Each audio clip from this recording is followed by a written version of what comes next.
नमस्कार प्यारा विद्यार्थी भाइ बहिनीहरू। आज म कक्षा 11 को अनिवार्य नेपाली विषयको गाउँको माया शीर्षक कथाको अभ्यासमा आधारित रहेर निर्मित शैक्षिक यो सहजीकरण सामग्री सहित उपस्थित भएको छु र विद्यार्थी भाइ बहिनीहरूलाई हार्दिक स्वागत गर्दै आफ्नो सहजीकरण क्रियाकलापतर्फ र सामग्रीतर्फ यहाँहरूलाई डोर्याउन चाहन्छु, अगाडि बढाउन चाहन्छु। अघिल्लो अभ्यास सहजीकरण खण्डमा हामीले बोध तथा अभिव्यक्ति खण्डको प्रश्न नम्बर 6 सम्म छलफल गरेका थियौं। अब हामी प्रश्न नम्बर 7 व्याख्या गर्नुहोस् व्याख्या खण्डमा प्रवेश गर्छौं र त्यसको कमा हाम्रो गाउँमा पनि साँच्चैका मानिसहरू रहेछन् जो जीवनलाई बुझ्दैछन् भनेर व्याख्या गर्नुपर्ने प्रश्न रहेको छ। विद्यार्थी भाइ बहिनीहरू, यहाँहरूलाई मैले अन्य सामग्रीहरूमा पनि व्याख्या गर्दाखेरि उल्लेख गर्नुपर्ने प्रसङ्ग सन्दर्भहरूको बारेमा अगाडि पनि सहजीकरण गरेको छु, आफ्ना धारणाहरू प्रस्ट्याएको छु। त्यसैले म अब सिधै विषयवस्तु प्रवेश गर्न चाहन्छु। यसमा प्रसङ्ग सन्दर्भ त्यति धेरै सान्दर्भिक पर्दैन। दिएको उद्धरणमा व्यक्त भएको भाव वा आशयलाई व्याख्या विश्लेषण गर्ने हो। हाम्रो गाउँमा पनि साँच्चैका मानिसहरू रहेछन् जो जीवनलाई बुझ्दैछन्।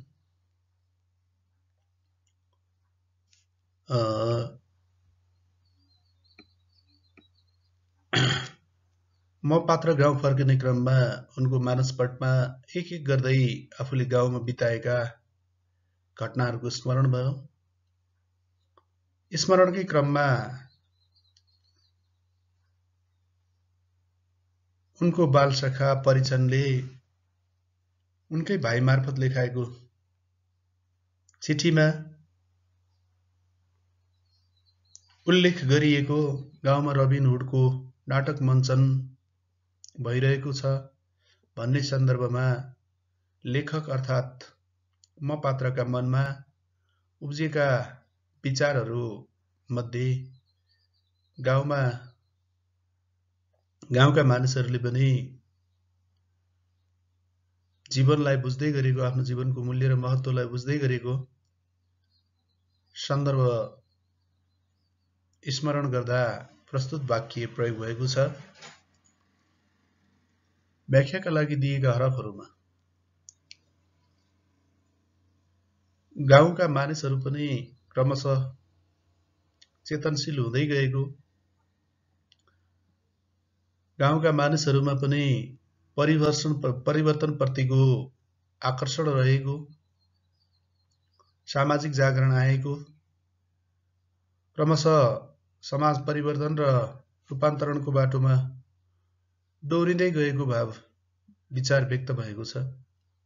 यसरी लेख्नुपर्छ विद्यार्थी भाइ बहिनीहरू। त्यसैगरी गाउँमा पूर्वी तराईको औरही नजिकैको गाउँ बस्तीमा का मानिसहरू अशिक्षा, गरिबी र अभावले पिल्सिएका छन्।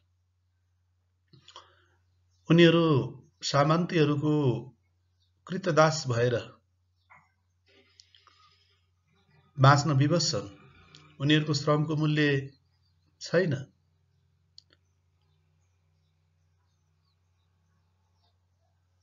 पुर्खाले लिएको ऋण तिर्नका लागि आफ्ना पाखुरा साटिरहेका छन्, तर पनि उनीहरूको ऋण चुक्ता हुने अवस्था छैन। यस्तो कारुणिक र मार्मिक अवस्थामा जीवन व्यतीत गरिरहेका पूर्वी तराईका गरिब मजदुर किसानहरूको आर्थिक सामाजिक अवस्था चित्रण गर्दै लेखिएको कथामा कथाकारले यी सबै कुराहरू दुःख, पीडा, वेदनाका बावजुद पनि त्यहाँका मानिसहरूमा क्रमशः चेतनाको लहरले बिहानीको प्रकाशले, परिवर्तनको प्रकाशले छुँदै गरेको, उनीहरूको चेतना सलबलाउँदै गरेको, उनीहरू पनि आफ्नो जीवन र श्रमको अर्थ र मूल्य बुझ्दै गरेको प्रसङ्गलाई यहाँ उद्धरण गरिएको छ, यहाँ उल्लेख गरिएको छ।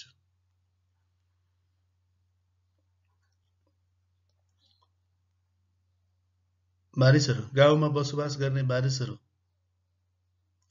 सोझा सिधा मानिसहरूमा पनि आफ्ना मौलिक हक अधिकार प्राप्ति र ती हक अधिकारको उपयोगप्रति सचेतना बढ्दै गएको, आफ्नो जीवनलाई बुझ्दै गरेका, जीवनको महत्त्व र मूल्यलाई बुझ्दै गरेको विचार प्रस्तुत पंक्तिमा मार्फत व्यक्त भएको छ। मानिस आफू जस्तै मानिसहरूले धनको आडमा, सम्पन्नताको आडमा, वैभवको आडमा आफूमाथि गरेको थिचोमिचो, अन्याय, अत्याचार, विभेदपूर्ण व्यवहारप्रति सचेत बन्दै गएको र यस्ता विभेदहरू हटाउनको निम्ति सामाजिक जागरण, जनचेतना अभिवृद्धि गर्नका लागि, सामाजिक जागरण ल्याउनका लागि उनीहरूमा रबिनहुडको नाटक मञ्चन गर्ने, अर्थात् नाटक मार्फत सामाजिक जागरण ल्याउन सकिन्छ भन्ने धारणा विकास हुँदै गरेको सन्दर्भ प्रस्तुत पंक्ति मार्फत व्यक्त गरिएको छ। व्याख्याका लागि दिएका उपरोक्त हरफहरूमा प्राय गाउँमा बस्ने, अशिक्षा, गरिबी, अभावग्रस्त जीवन बाँच्ने मानिसहरूमा समेत क्रमशः सामाजिक जागरण बढ्दै गएको, आफ्नो जीवनको मूल्य र महत्त्व बुझ्दै गएको, श्रमको महत्त्व बुझ्दै गएको, अधिकार प्राप्तिका लागि सजग र सचेत बन्दै गएको विचार व्यक्त भएको छ। यी कुराहरू समावेश गरेर यहाँहरूले यस वाक्यको व्याख्या गर्नुहोला। त्यसै गरी अब हामी अर्कोमा प्रवेश गर्छौं। खमा, तिम्रो पाखुरीले खोलाको धारलाई त फर्काउँछ भने गाउँको इज्जतमाथि नउठाउला त। यसमा यो व्याख्या गर्ने सन्दर्भमा निम्न कुराहरू विद्यार्थी भाइ बहिनीहरूले समावेश गर्नुभयो भने यहाँहरूको उत्तर, यहाँहरूले निर्माण गर्ने उत्तर अत्यन्तै उपयुक्ति बन्छ भन्ने मलाई लाग्छ। कथाको प्रमुख पात्र म पात्र वा कृष्णले परिजनहरूको श्रम, परिश्रम र तागतको सम्मान गर्ने सन्दर्भमा प्रस्तुत वाक्यांशको प्रयोग गरेका छन्। कुराकानीकै सन्दर्भमा परिजनले कृष्णलाई तिमी त गाउँका प्रतिष्ठा हो, इज्जत हो, अभिमान हो, तिमी जस्ता पढे लेखेका मान्छेहरू गाउँमा बस्नु पर्दछ, तिमी जस्ता पढे लेखेका मान्छेहरू गाउँमा नहुँदा ठालुहरूको, सामन्तीहरूको, शोषकहरूको एक छत्र रजाइ चलेको छ भनेर गुनासो गरेपछि किसानहरूलाई, मजदुरहरूलाई, परिजन जस्ता चाहिँ श्रमजीवी मानिसहरूलाई, मेहनती परिश्रमी मानिसहरूलाई हौसला बढाउनको निम्ति, उनीहरूमा आफ्नो शक्तिको पहिचान गराउनको निम्ति कृष्णले प्रस्तुत वाक्य प्रयोग गरेका छन्। अब विद्यार्थी भाइ बहिनीहरू, तपाईहरूले समावेश गर्नुपर्ने उत्तरको विषयमा वास्तवमा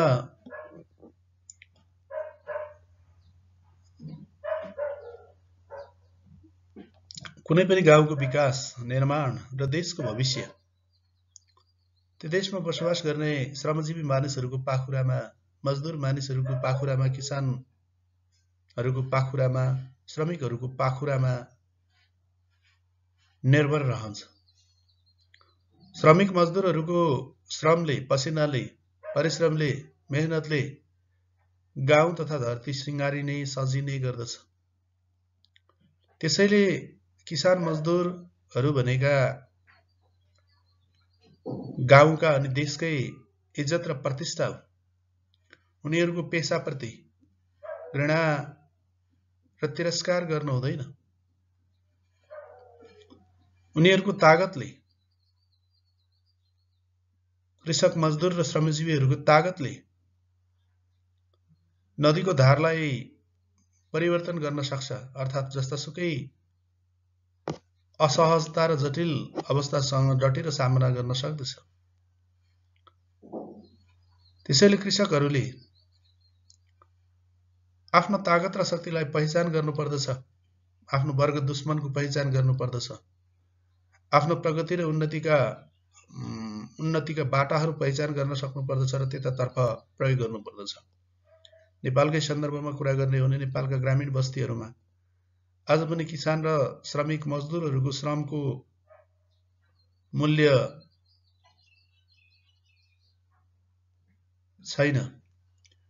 उनीहरूलाई कुनै न कुनै बहानामा सामन्तीहरूले, ठालुहरूले, शोषकहरूले आफ्नो स्वार्थ अनुकूल प्रयोग गर्दै आइरहेका छन्। उनीहरूलाई फुटाएर, लडाएर, आपसमा चाहिँ फुट पैदा गरेर ठालुहरूले प्रयोग गर्दै आएका छन्। त्यो पात्र जसको श्रममा, जसको शक्तिमा, जसको परिश्रमले संसारलाई जीवन प्रदान गर्दछ, धरती सिंगार्दछ, धरतीलाई सजाउँछ, त्यो पक्कै पनि चाहिँ अपमान, घृणा र तिरस्कारको पात्र होइन। जसको सामर्थ्यले सिङ्गो देशले प्राण भरेको छ, सिङ्गो देश बाँच्दछ, आफू बाँचेर अरूलाई बचाउँछ भने उनीहरू पक्कै पनि गाउँका प्रतिष्ठा हुन्, देशका प्रतिष्ठा हुन्, देशका इज्जत हुन्, गौरव हुन्। उनीहरूको सम्मान गर्नुपर्दछ, कदर गर्नुपर्दछ, उनीहरूको चाहिँ श्रमको उचित मूल्य प्रदान गर्नुपर्दछ, महत्त्व बुझ्नुपर्दछ भन्ने भाव प्रस्तुत पंक्ति मार्फत व्यक्त भएको छ। आजको सन्दर्भमा पढे लेखेका मानिसहरू खेतबारीमा गएर उभिएर काम गर्नुपर्छ, काम गर्नुहुन्छ भन्ने मानसिकताबाट टाढा रहेका छन्। उनीहरू खेतबारीमा गएर काम गर्नुलाई आफ्नो इज्जत र प्रतिष्ठा गुमेको ठान्दछन्। झन् यस अवस्थामा त कृषकहरूको महत्त्व अझै बढी छ। मेहनती श्रमजीवी कृषकहरूले गर्दा नै हामी सबैले हातमुख जोड्ने अवसर प्राप्त गरेका छन्। यो कुरालाई हामीले भुल्नु नहुने विचार वा भाव प्रस्तुत पंक्ति मार्फत व्यक्त गरेका छन्।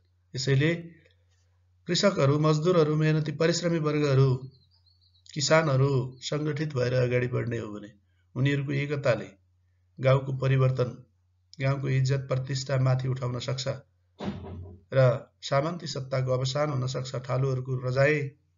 ठालुहरूले गरिब किसानहरूमा, निमुखा वर्गमाथि गरिएको शोषण, दमन, अन्याय, अत्याचार अन्त्य हुन सक्छ भन्ने विचार प्रस्तुत वाक्यांश मार्फत व्यक्त भएको छ भनेर यहाँहरूले उत्तर निर्माण गर्नुहोला।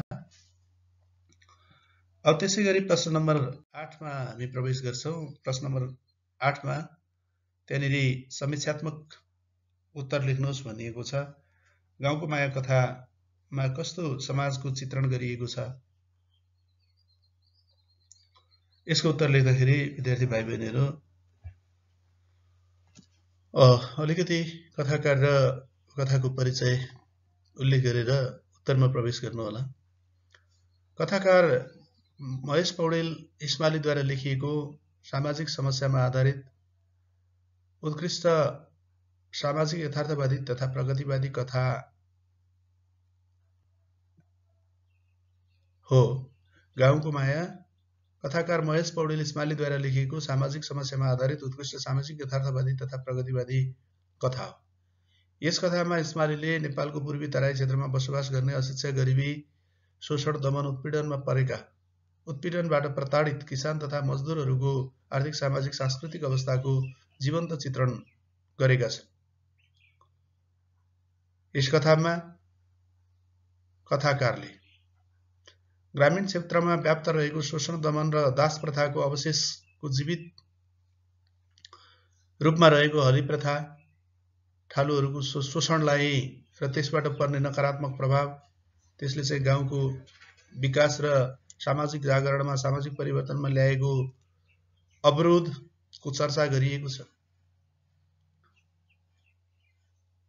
यस कथामा थुप्रै परीक्षणहरू, थुप्रै रामदरसहरू, थुप्रै बखत बहादुरहरू सामन्ती सत्ताको शिकार भएका छन्। उनीहरूले पुस्तैनी अर्काको कृतदास भएर बाँच्नुपर्ने अवस्था रहेको छ। उनीहरूको श्रमको मूल्य पाएका छैनन्। बाउले बाजेले लिएको ऋण तिर्नका निम्ति छोरा नातिसम्म पनि, अनाति खनातिसम्म पनि ठालुहरूका, जमिनदारहरूका घरमा हलो जोत्नुपर्ने अवस्था सिर्जना भएको छ। यो यथार्थ अवस्था, यो पीडादायी मार्मिक श्रमजीवी वर्गको चाहिँ मार्मिक र कारुणिक जीवन यो कथामा चाहिँ उल्लेख गरिएको छ। र बिस्तारै बिस्तारै गाउँमा समयको गति सँगसँगै गाउँमा परिवर्तनका आवाजहरू देखिएका छन्। धुले नै भए पनि सडकको विस्तार गरिएको छ अनि मानिसहरूमा आफ्नो हक अधिकार प्राप्तिका निम्ति आफ्नो जीवन र श्रमको मूल्य बुझ्दै गरेको श्रमिक वर्गको सलबलाउँदो चेतनालाई पनि कथामा प्रस्तुत गरिएको छ। जुन कुरा रबिन हुडको नाटकको रिहर्सल गर्नु अनि परीक्षणद्वारा कृष्णलाई गाउँका सबै घटनाक्रमहरू समेटेर एउटा नाटक लेखिदिएमा महावीरजीको झण्डा मेलामा नाटक प्रदर्शन गर्ने, सांस्कृतिक कार्यक्रम आयोजना गर्ने अनुरोध गर्नाले पनि व्यक्त भएको छ। अर्थात् गाउँमा बसोबास गर्ने अशिक्षा, गरिबी, शोषण, दमन, उत्पीडनबाट चाहिँ पीडित मानिसहरूमा पनि आफ्नो जीवन, आफ्नो श्रमको मूल्यप्रति सचेत भएको, सङ्गठित आवाज उठाउने गरेको त्यो परिवर्तनप्रतिको चाहनालाई पनि यहाँ यो कथामा मुखरित गरिएको छ। र सङ्गठित आवाज उठाउँदै आफ्नो चाहिँ श्रमको मूल्यको चाहिँ उचित माग गर्दै आफ्नो हक अधिकार प्राप्तिको निम्ति सङ्गठित हुँदै गरेको चाहिँ नि अलिकति परिवर्तनप्रति थोरै, सामाजिक चेतनाप्रति थोरै जागृत, सामाजिक जागरणप्रति चाहिँ क्रियाशील ग्रामीण समाजको यहाँ चित्रण गरिएको छ भनेर यी र यस्तै कुराहरू समेटेर विद्यार्थी भाइ बहिनीहरूले आफ्नो उत्तर निर्माण गर्न सक्नुहुनेछ। त्यसै गरी खमा गाउँको माया कथाका आधारमा दिएका पात्रहरूको चरित्र चित्रण गर्नुहोस् भनिएको छ। यस कथामा दुईजना पात्रको, यो प्रश्नले दुईजना पात्रको कृष्ण र परीक्षणको चरित्र चित्रण गर्नु भनिएको छ। कृष्ण यस कथाको प्रमुख पात्र हो।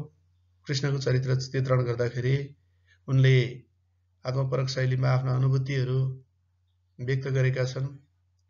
यसरी हेर्दाखेरि उनी गाउँका चाहिँ अब अलिकति हुने खाने वर्गको छोरो, परिवारमा जन्मिएको, पढ्ने लेख्ने अवसर प्राप्त गरेको, अवसर प्राप्तिका लागि गाउँ छोड्न विवश पात्र, तर गाउँलेहरूको आशा र भरोसाको अनि विश्वासको केन्द्र, सहयोगी, परिवर्तनको पक्षधर, प्रगतिशील विचार राख्ने, शोषण दमनको विरोध गर्ने, समतामूलक समाजको निर्माणको चाहना व्यक्त गर्ने प्रगतिशील चरित्रका रूपमा चाहिँ उनको चरित्र चित्रण गर्न सकिन्छ। पढे लेखेका मान्छेहरू गाउँप्रति उनीहरूले आफ्नो सिप, आफ्नो ज्ञान विवेक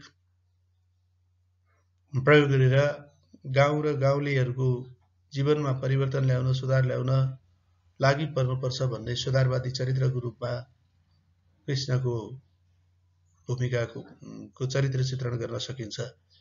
यसै गरी विद्यार्थी भाइ बहिनीहरू परीक्षण यस कथाको सहायक पात्र हो। ऊ अशिक्षित गरिब निमुखाहरूको, किसान मजदुर, थिचोमिचोमा परेका, अन्याय अत्याचारमा परेका, ठालुहरूको, जमिनदारहरूको शोषणको शिकार भएका, छलकपटको शिकार भएका आम गरिब, अशिक्षित, निमुखा मजदुरहरूको प्रतिनिधित्व गर्ने पात्र हो, जसले गरिबीका कारणले, अशिक्षाको कारणले पढ्दै गर्ने अवसर प्राप्त गरेको छैन। पुर्ख्यौली ऋणले अर्काको हलो, कुटो, कोदालो गर्नुपर्ने, अर्काको हली बन्नुपर्ने व्यवस्थाभित्र रुमलिएको छ। तर पनि यति हुँदाहुँदै पनि आफू र आफ्नो वर्गमाथि, ऊ वर्गीय पात्र पनि हो, आफू र आफ्नो वर्गमाथि ठालुहरूले अथवा जमिनदारहरूले गरेको थिचोमिचोप्रति ऊ सजग छ, सचेत छ। त्यसैले उसको नेतृत्वमा ज्याला वृद्धि गरेर आन्दोलन पनि सहभागी भएको छ। यसरी हेर्दा ऊ विद्रोही पात्र। गाउँको माया गर्नुपर्छ, आफू जन्मिएको चाहिँ गाउँको चाहिँ परिवर्तन गर्नुपर्छ, गाउँलाई माया गर्नुपर्छ भन्ने चाहिँ लेखकको मुखपात्रको रूपमा पनि चाहिँ परीक्षण रहेको छ भने उसले चाहिँ व्यक्त गरेको विचार, जब रण में उतर गया तो पीछे हट्ना क्यों वाक्यले हेर्दाखेरि ऊ आशावादी पात्रको रूपमा, दृढ चरित्रको रूपमा, परिश्रमी, मेहनती, लगनशील कृषकहरूको प्रतिनिधि पात्रका रूपमा उसको चरित्र चित्रण गर्न सकिन्छ। ऊ परिश्रमी छ, लगनशील छ, इमानदार छ, लप्पन छप्पन जान्दैन र आफ्नो हक अधिकारप्रति सजग र सचेत छ। सङ्गठित भएर लड्नाले अधिकार प्राप्त गर्न सकिन्छ भन्ने चेतना भएको सलबलाउँदो चेतनाको प्रतिनिधित्व गर्ने पात्रको रूपमा परीक्षणको भूमिका अथवा परीक्षणको चरित्र चित्रण गर्न सकिन्छ। यसरी यहाँहरूले आफ्नो उत्तर निर्माण गर्नुहोला। अब प्रश्न नम्बर 9 मा छ दिएको गद्यांश पढी सोधिएका प्रश्नहरूको उत्तर दिनुहोस् भनिएको छ। यहाँ गद्यांश म एकचोटि पढेर सुनाउँछु विद्यार्थी भाइ बहिनीहरू। उसको मनमा एक दिनको दृश्य झलक्क झिल्कियो। जब यस अनाथालयको उद्घाटन भएको थियो, बालकहरू कराएथे, हाम्रो परोपकार अनाथालय जिन्दाबाद। त्यसबेला उसको मनमा नै आशीर्वाद दिँदै भने, त्यो बच्चा हो, त्यसो नभन, बरु चिताओ कि अरू भाइलाई अनाथ बन्ने मौका नमिलोस्। अरू भाइलाई अनाथ बन्ने मौका नमिलोस्। अनाथालयको उन्नतिले समाजमा दया भावका साथै बेविचारी र पापको पनि सबूत दिन्छ भन्ने भावना उसले मनबाट हटाउन सकेको थिएन। चन्दा दिन्छ, चाहन्छ कि अरू पनि दिउँ, तर भित्री मन छ उसको कि समाजले कुकृत्य नगरे अनाथालयको आवश्यकता रहँदैन। जय संयुक्त स्वरमा कराएको देखेर अझ देब्री लाग्यो। झ्यालबाट हेर्यो, देख्यो कुनै सज्जन फलफुल बाँडिरहेछन्। ठिक हो, बिगार्ने भन्दा सपार्ने धेरै छन्। अलिअलि चन्दा धेरैबाट आएर धेरै बन्न सक्छ। यो गौँथलीको गुण शङ्कर लामिछानेद्वारा लेखिएको गौँथलीको गुणमा रहेको चाहिँ निबन्धांश हो। प्रश्न नम्बर 1 मा क मा छ यसको निबन्धकारको मतका आधारमा अनाथालय भएको र नभएको समाजको अन्तर बताउनुहोस्। निबन्धकारका विचारमा अनाथालय स्थापना हुनु आफैमा राम्रो भए तापनि अनाथालयको स्थापनाले समाजमा व्यभिचार र पाप कर्म पनि क्रमशः बढ्दै जान्छ। अनाथालय नभएको समाजमा पनि सेवाभाव र दयाभाव तथा परोपकारी भाव जीवितै हुन्छ, जागृत हुन्छ। यसको उत्तरमा समावेश गर्नुहोला। हामी अनाथ गरिब र बिरामीलाई के कसरी सहयोग गर्न सक्छौँ? हामी अनाथ गरिब र बिरामीलाई चन्दा, सहयोग, खानेकुरा आदि उपलब्ध गराएर औषधि उपचारको जोहो गराएर सहयोग गर्न सक्छौँ भनेर उत्तर निर्माण गर्नुहोला। समाजमा बिगार्ने भन्दा सपार्ने धेरै छन् भन्नुको तात्पर्य यो अनाथालयप्रति तपाईँको धारणा कस्तो छ? समाजमा यसको उत्तर निर्माण गर्दा समाजमा अनाथालय स्थापना गरिनु पर्दछ र यसले असहायहरूलाई सहारा दिन सक्नु पर्दछ। तर अनाथालयले परिवार हुँदाहुँदै पनि मानिसलाई अनाथ र असहाय बनाउने संस्कारप्रति सचेतना पनि बढाउनु पर्छ भनेर चाहिँ आफ्नो धारणा निर्माण गर्नुहोला। अनि समाजमा बिगार्ने भन्दा सपार्ने धेरै छन् भन्नुको तात्पर्य के हो त? समाजमा बिगार्ने भन्दा सपार्ने धेरै छन् भन्नुको तात्पर्य समाजमा असल समाजसेवी मानवीय सहयोग गर्ने सहयोगी मनहरूको खडेरी परेको छैन भन्ने हो। समाजमा केही दुष्ट मानिसहरू पनि छन्, तर दुष्ट मानिसहरूको तुलना गर्दाखेरि असल र सज्जन भद्रहरूको संख्या बढी नै छ भन्ने यसको आशय हो भन्न खोजिएको छ। त्यसै गरी प्रश्न नम्बर 10 मा दिएको अनुच्छेद पढी सारांश लेख्नुहोस् भनिएको छ। या अनुच्छेद छ विद्यार्थी भाइ बहिनीहरू, यसरी छ अनुच्छेद, म पढेर सुनाउँछु, वाचन गरेर सुनाउँछु। अन्न उत्पादनका दृष्टिले नेपालमा जमिनलाई 2 वर्गमा बाँडिन्छ। समतल वा गरागरामा बाँडिएको र आली लगाई पानी जमाएर धानको उत्पादन गरिने जमिनलाई खेत भनिन्छ। पाखाबाली मात्र लाग्ने आबादी जग्गालाई बारी भनिन्छ। बारीमा धान नउब्जाए पनि मकै, कोदो, आलु लगायतका खाद्यान्न उब्जाइन्छ। उर्वरा शक्तिका आधारमा पनि जमिन अब्बल, दोयम, सिम र चाहार गरी 4 किसिमका हुन्छन्। सिँचाइको प्रशस्त सुविधा भएको र 2 वा त्यसभन्दा बढी बाली लाग्ने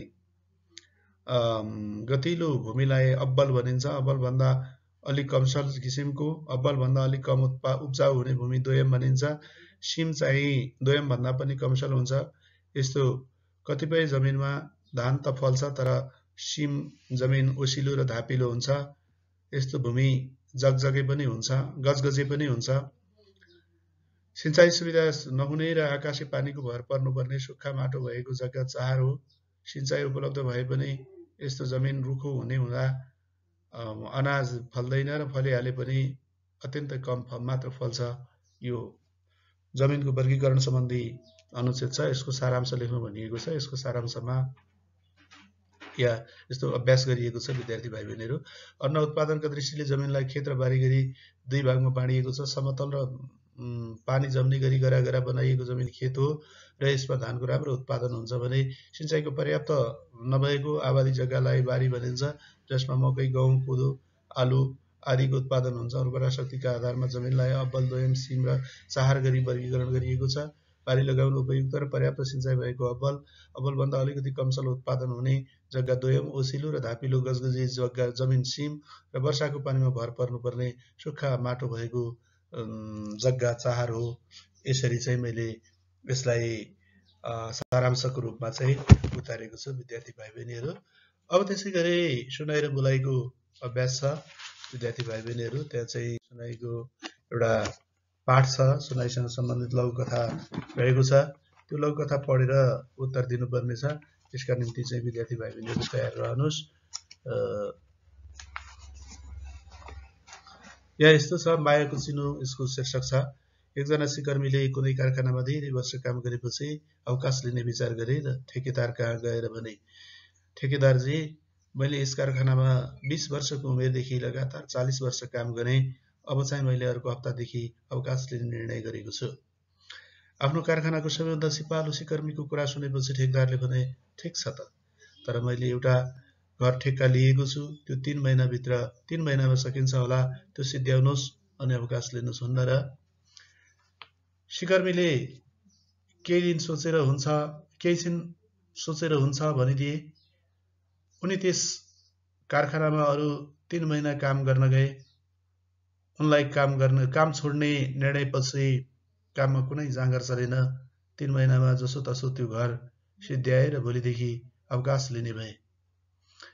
त्यही दिन कारखानाका ठेकेदारले उनलाई उक्त घरको साँचो दिँदै भने, तपाईँ यस कारखानाको सबैभन्दा पुरानो र सबैभन्दा सिपालु सिकर्मी हुनुहुन्छ। तपाईँको मेहनत र सिपले यस कारखानाले धेरै धेरै प्रगति गर्यो।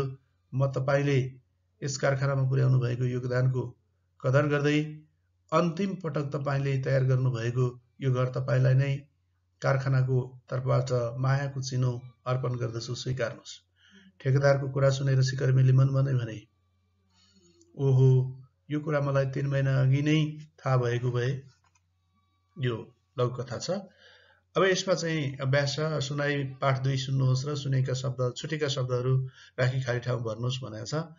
कमा एकजना सिकर्मीले कुनै कारखाना धेरै वर्षसम्म काम गरेपछि लिने विचार गरे भनेको छ। त्यहाँनिर अवकाश मैले अन्डरलाइन रेखाङ्कित गरिदिएको छु भाइ बहिनीहरू।